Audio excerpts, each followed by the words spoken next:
చాలా ఎక్సర్సైజ్. మాధవి అత్తయ్య ఒకసారి వెయిట్ చూసుకుందామా? నిన్నే కదా ఆంటీ చూసుకుంది. ఏం పర్లేదులే, డబ్బులు ఖర్చు పెడుతున్నావా? ఇంట్లో మిషనే కదా. ఒక రోజులో ఏమన్నా చేంజ్ ఉంటుందా ఏంటి? రోజు ఇంట్లో ఫ్రీ అయితే మాత్రం. అయినా చూద్దాం, ఏం పోయింది, బాగా ఎక్సర్సైజ్ చేశాను కదా.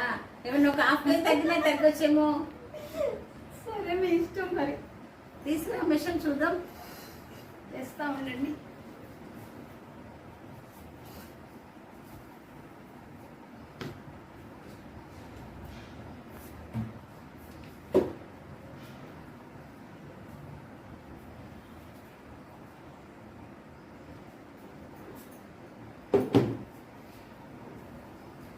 ఫస్ట్ నువ్వు చూసుకోనా, తర్వాత నేను చూసుకుంటాను. వెయిట్ ముందు నన్నే చూసుకోమంటారా? చూద్దాం, తగ్గావా పెరిగావా సరే అర్థమవుతుంది. నేను స్ట్రైటింగ్ నేను చూద్దాం, మీరే చూడండి. 60 ఉన్నావురా. 60 ఉన్నానా? నిజమా? అదేంటి అత్తయ్య, 1 డేలోనే 5 kgs తగ్గానంటారా? అవును, నిన్న 65 ఉన్నావు కదా.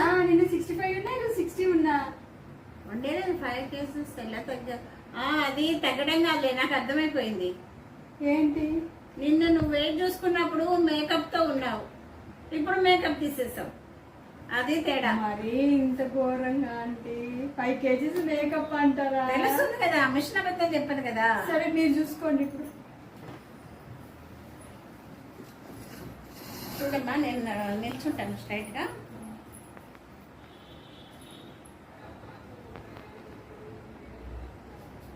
ఆంటీ మీది వెయిట్ కూడా 5 kgs డిఫరెన్స్ చూపిస్తుంది.